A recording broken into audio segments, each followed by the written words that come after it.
Something is wrong beneath the American heartland. Not California, not the West Coast, not the famous faults everyone watches with their breath held. No. This threat sits under the quiet middle of the country, under farmland and river towns, under cities where millions of people sleep tonight without the faintest idea of what is loaded into the ground beneath them. It has woken up before. It nearly tore the young republic apart. And the experts who study it will tell you plainly that it is not finished. This is the new Madrid Seismic Zone. And it may be the most dangerous fault almost no one is talking about. Here are the numbers that should stop you cold. 3 to 4 major earthquakes, estimated magnitudes between 7.0 and 7.7, all of them in a window of just a few weeks during the winter of 1811 and 1812, shaking that reportedly rang church bells in Boston over 1,000 miles away. Tremors felt across roughly 2/3 of what was then the United States, a river that, by every account passed down, appeared to run backward, and today, sitting squarely inside the modern danger zone, Memphis, St. Louis, millions of people, tens of thousands of buildings that were never built to survive what this ground has already proven it can do. The U.S. Geological Survey puts the odds of a magnitude 6 or greater here at 25 to 40% in the next 50 years. Read that again. That is not a fantasy. That is a forecast. So how is this possible? How does the middle of a continent, flat, calm, agricultural, 1,000 miles from any ocean, produce some of the largest earthquakes in American history? To understand the new Madrid zone, you have to throw out almost everything you think you know about how earthquakes work. Picture the map of the United States. Out west, along California, sits the San Andreas, the boundary where two great slabs of the Earth's crust grind past each other. That is a plate edge. That is where earthquakes are supposed to happen. It makes sense. Two tectonic plates, locked and straining, releasing in violent jolts. The whole West Coast lives on that edge, and they know it. They build for it. They drill for it. But the new Madrid zone is nowhere near a plate edge. It sits in the dead center of the North American plate, deep inside what geologists call stable continental interior, the part of the crust that is supposed to just sit there, solid and silent, for millions of years. This is what scientists call an intraplate fault zone, and it is one of the genuine mysteries of modern geology. The faults are buried. Some of them are ancient, scars left behind from a time, hundreds of millions of years ago, when this continent tried to rip itself apart and failed. The rift never finished, but the wound stayed. And under the slow, grinding stress of an entire continent shifting against itself, those old buried weaknesses can still slip. The danger is that because there is no obvious plate edge, no dramatic mountain range tearing up out of the ground, the threat feels invisible. It hides, and between the great earthquakes, which can be centuries apart, people forget. They build. They grow cities. They lay pipelines and rail lines and bridges across the very ground that has buckled before. And then they go about their lives as if it could never happen here. But it did happen here. And the story of that winter is one of the most astonishing and most forgotten disasters in American history. Go back to the early hours of December 16, 1811. The settlement is small, scattered, frontier. Most people are asleep. And then the ground does something the human body is not built to comprehend. It is not a shake. It is a heaving, a long, rolling, sickening motion, as if the solid earth has turned to water. Cabins splinter, chimneys topple into the dark, trees whip back and forth and snap. The air, by the accounts handed down, fills with a deep roar and a sulphurous smell, and the sky over the river flickers strangely, what some described as flashes of light where no lightning belonged. Terrified families stumble out into the freezing night to find the very ground splitting open beneath their feet. And that was only the first one, because what makes the New Madrid event so staggering is that it did not strike once and stop. Through the rest of December into January and again in February of 1812, the earth convulsed again and again. Multiple massive shocks, each one capable of leveling a modern city, hammering the same region in a matter of weeks. The aftershocks were so frequent and so violent that survivors described losing all sense of when one quake ended and the next began. The ground simply would not be still. Down along the Mississippi, the river itself went mad. As the land buckled and faulted, riverbanks collapsed in great sliding sheets, swallowing whole stands of timber. Waterfalls appeared on a river that had none. Boats were thrown and swamped, and in the accounts that have echoed down through 2 centuries, the Mississippi, the great artery of the continent, briefly appeared to run backward, the current reversing as the land tilted and the water searched for a new way down. Witnesses spoke of it for the rest of their lives, the river running the wrong way, the unthinkable made real.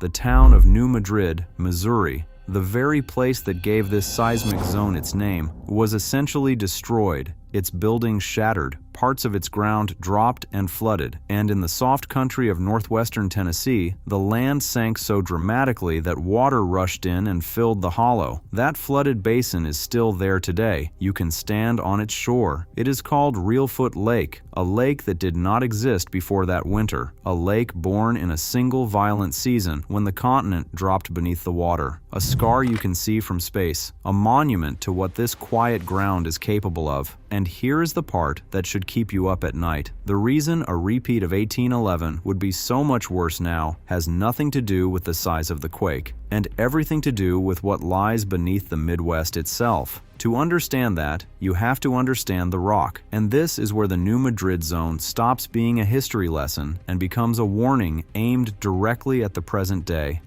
Out in California, the crust is a mess.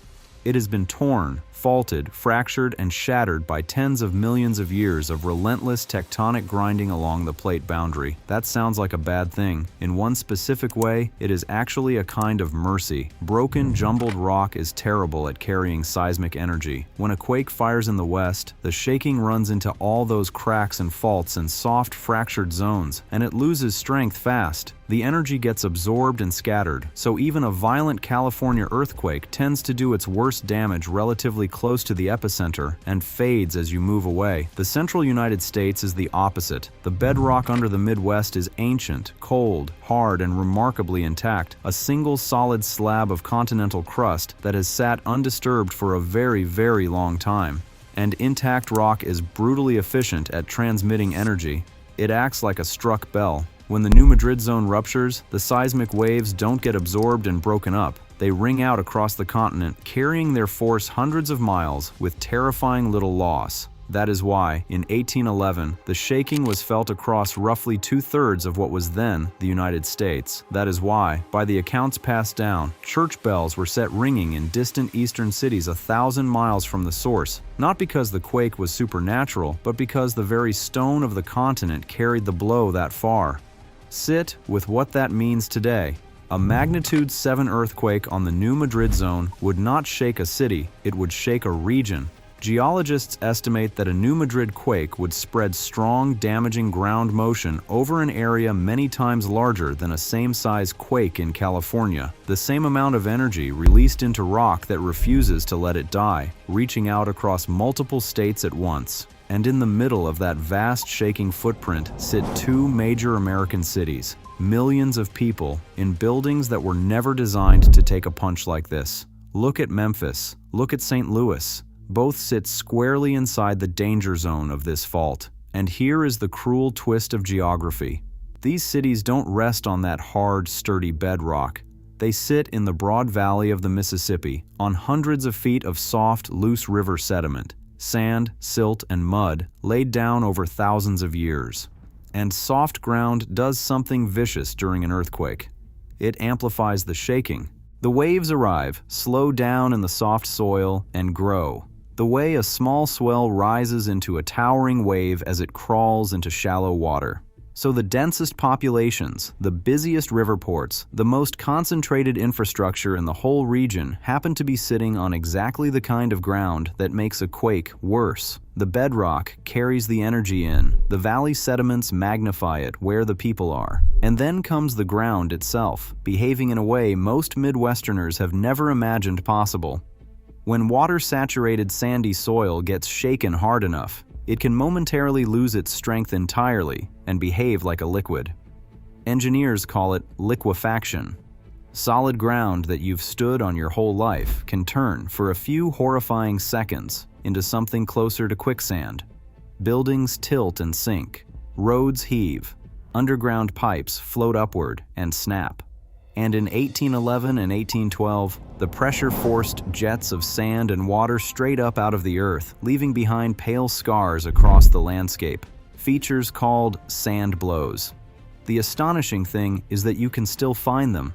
Drive the back roads of the Missouri Boot Heel, the fields of Arkansas and Tennessee, and there are these light, sandy patches in the soil, the fossilized signature of that ancient catastrophe, still legible 2 centuries later. Farmers plow over them. Most people have no idea what they're looking at. They are the fingerprints of a sleeping giant. Now picture all of that hitting the modern Midwest, because the next part of this story is not about the past. It's about the staggering preparedness gap that exists right now, today, across this entire region. And it comes down to one brutal psychological fact about how human beings deal with risk they cannot see. In California, the threat is constant and visible.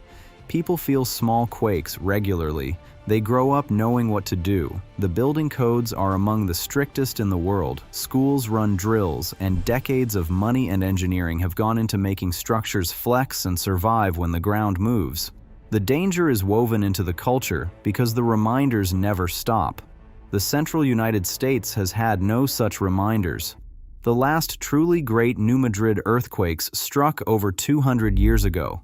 Before most of these cities existed, before the bridges, before the highways, the rail lines, the pipelines, the hospitals, the millions of homes. Generation after generation has lived and died in this region without ever feeling the ground threaten them, and so, understandably, the risk faded from memory. It became invisible, and what feels invisible feels impossible. For a long stretch of that history, the building codes across much of the central U.S. carried weak seismic requirements, or none worth the name. Because why armor a city against a monster nobody alive has ever seen? Countless structures across Memphis, St. Louis, and the surrounding towns were never retrofitted, never engineered to survive significant shaking. Brick buildings, old masonry, unreinforced walls, the exact construction that performs worst when the earth begins to roll. And the people inside them, the overwhelming majority carry no earthquake insurance whatsoever. Most have never once practiced drop, cover, and hold on. Ask the average resident of the region what they would do in the first 10 seconds of a major quake, and you will mostly get a blank stare. They have never had to think about it. The ground has always held, and that quiet, unbroken trust in the floor beneath their feet is precisely what makes the New Madrid threat so dangerous. Because the fault doesn't care what we remember. It runs on its own clock, measured in centuries, and it has gone off before. Not once, but again and again, written into the layers of buried sand beneath the cornfields. So what happens if it goes again? Picture a single morning. The ground in the Mississippi Valley begins to move, and unlike the sharp, fractured crust of the West that breaks up and absorbs seismic energy quickly, the ancient, solid bedrock of the central continent does the opposite. It carries the energy. It transmits those waves outward like a struck bell, hundreds of miles in every direction, with terrifying efficiency. A magnitude 7 here would not stay local. It would shake a region many times larger than a quake of the same size in California. That is the heart of the forgotten killer problem. Same magnitude, vastly bigger footprint, and it gets worse because of where the people are. Cities like Memphis and St. Louis don't sit on hard rock. They sit on the soft, water-saturated sediments of the Mississippi Valley. Loose soils that don't dampen shaking but amplify it. Those waves arrive, hit the soft ground, and slow down and pile up, multiplying the violence at the surface in exactly the places where millions of people sleep, work, and drive. Then comes the liquefaction. The same process that produced those ancient sand blows, saturated soil, losing its strength and behaving like liquid, would surge back to life beneath roads, foundations, bridge supports, and pipelines. The ground itself stops being solid, buildings tilt, underground lines snap, pavement splits and ejects geysers of gray sand into the daylight, the modern version of what farmers plow over without a second thought. Now think about what crosses the Mississippi River through this exact zone. This isn't empty wilderness. This is the circulatory system of a continent, the major bridges that carry interstate traffic, the rail corridors that move grain, coal, and freight across the country, the pipelines that pump fuel from the Gulf toward the Midwest and Northeast, the river barges themselves, the cheapest arteries of American commerce. A major new Madrid quake could sever many of those connections at once. Damaged bridges could close for months. Pipelines could rupture. River navigation could be choked by collapsed banks and twisted infrastructure. The damage wouldn't end at the edge of the shaking. It would ripple outward through supply chains across the entire nation. This is why one federal agency has named a new Madrid repeat among the costliest natural disasters this country could ever face. Not a coastal event, a heartland one. And here's the question that keeps seismologists up at night. How likely is it, really? The honest answer is that the science is genuinely divided. Some researchers point to evidence that strain is still quietly accumulating deep in the zone, loading the fault toward another release just as it has before. Others argue the opposite, that the system may be slowly winding down, the aftershocks of those ancient quakes finally fading, the energy dispersing. The truth is, nobody can say for certain. Intraplate faults like this remain one of the great mysteries of Earth science precisely because they sit where the textbooks say major quakes shouldn't happen at all. But the official hazard estimates are not comforting. The chance of a magnitude 6 or greater in the next 50 years runs somewhere in the range of 1 in 4 to 2 in 5. The chance of a true magnitude 7 is smaller. But it is real, it is on the table, and the major events appear to recur on a rhythm of roughly every 500 years, with smaller jolts far more often than that. Read that timeline carefully. 200 years have already passed since the last great sequence. That doesn't mean the clock is about to strike, but it does mean the comforting silence of the last 2 centuries is not proof of safety. It may simply be the quiet part of a cycle that has not finished. So strip it all the way down. Forget the maps and the magnitudes for a second. The single most important thing to understand about the new Madrid Seismic Zone is this. It is not a hypothetical. It is not a maybe. The Midwest does not need to imagine whether a catastrophic earthquake is possible here, because it already happened. 3 to 4 monstrous shocks in a matter of weeks, church bells ringing 1,000 miles away, a river that appeared to run backwards, a brand new lake carved out of subsiding ground. It happened within the living memory of the early republic. The only thing that's changed is that we built cities of millions of people on top of the scene, and then we forgot. The good news is that forgetting is fixable. You don't need to live in fear. You need to know 2 things. First, that drop cover and hold on. Get low, get under something sturdy, hold on until the shaking stops, is the simple action that saves lives anywhere, no matter how far from the coast you live. And second, that quake insurance and a basic emergency kit are not paranoia in this region. They're the same common sense a Californian takes for granted. Awareness is the cheapest protection there is, and right now, across the entire central US, it is in desperately short supply. The fault doesn't announce itself. It doesn't send a warning swarm you'll feel in your coffee cup. The sand blows in those fields are the only memo it ever sent, and we paved over most of them. So the real question isn't whether the ground beneath the Midwest can move. History already answered that, twice. The question is whether the people living on top of it will ever choose to remember before it speaks again. So here's what we want to know from you. If you live in Missouri, Arkansas, Tennessee, Kentucky, or Illinois, have you ever, even once, practiced what you'd do in the first 10 seconds of a major earthquake? Do you carry quake insurance, or did you assume it was a coastal problem? Tell us in the comments where you're watching from, and whether this is the first time you've ever heard that the heartland has a killer fault sleeping beneath it. And subscribe, because when the ground does move, this is where you'll get the answers first.